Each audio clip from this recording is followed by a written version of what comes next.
할렐루야. 오늘은 3월 17일 출애굽기 28장, 요한복음 7장, 잠언 4장, 갈라디아서 3장에 대해서 나누도록 하겠습니다.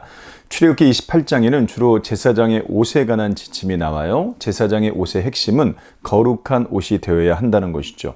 그러기 위해서 영화롭고 아름답게 만들어야 되는데 이 거룩한 옷을 입어야만 제사장 직분을 감당할 수 있기 때문입니다. 제사장 옷에는 흉패, 에봇, 겉옷, 또 반포, 속옷, 관띠 등이 포함됩니다. 특히 관에는 금패로 여호와께 성결이라고 적도록 하여서요, 하나님의 거룩함을 모든 사람들이 보게 합니다. 하나님께서 제사장에게 거룩한 옷을 주시는 이유는 자신의 거룩함을 드러내고자 합니다. 뿐만 아니라 제사장들의 안전을 위해서 그렇게 하셨습니다. 아론과 그의 아들들이 회막에 들어갈 때나 제단에 가까이 하여 거룩한 곳에서 섬길 때에 그것들을 입어야 죄를 짊어진 채 죽지 아니하리니, 거룩하신 하나님께 나아가기 위해서는 거룩한 옷을 입어야 됩니다. 구약의 제사장들은 제사장 옷을 입었지만 신약의 성도들에게는 더욱 완전한 옷이 있습니다. 바로 그리스도의 옷입니다. 그리스도를 옷 입은 자들은 하나님께 담대히 나아가 은혜를 구할 수 있습니다. 그러나 그리스도를 옷 입지 않은 자들은 죄를 짊어진 채 죽을 수밖에 없습니다.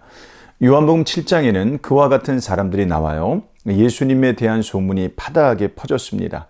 평가는 나뉘어졌어요. 누군가는 좋은 사람이라고 이야기를 하고 누군가는 미혹하는 사람이라고 했습니다. 대제사장들과 바리새인들은 예수님을 잡고자 했는데 잡으라고 보낸 사람들까지 예수님 말씀에 감격을 해버립니다. 그러나 대제사장과 바리새인들은 끝내 예수님을 믿지 않습니다. 누구든지 목마르거든 내게로 와서 마시라. 나를 믿는 자는 성경의 이름과 같이 그 배에서 생수의 강이 흘러나오리라 라고 말씀하셨지만 그들에게 예수님은 경쟁자일 뿐이었습니다. 안타깝게도 예수님이 승천하신 후 교회가 널리 확장되는 시대에도 이 유대인들은 예수님을 믿지 않았습니다.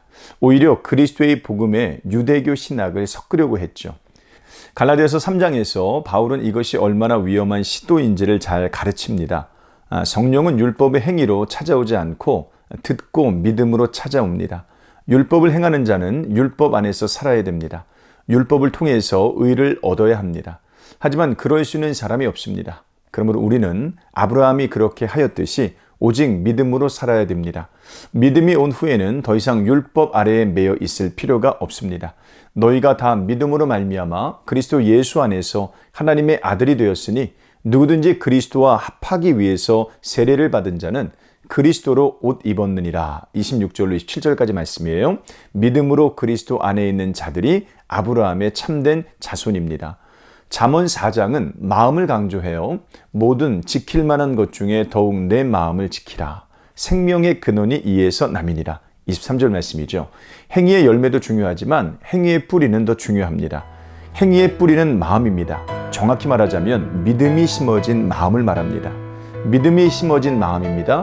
믿음이 심어진 마음을 굳게 지키며 그 믿음을 따라 살아가는 것이 신앙생활입니다. 복잡하게 생각하기보다는 단순히 말씀에 자신의 마음을 두고 힘써 지키는 삶을 살아가야 되는 겁니다.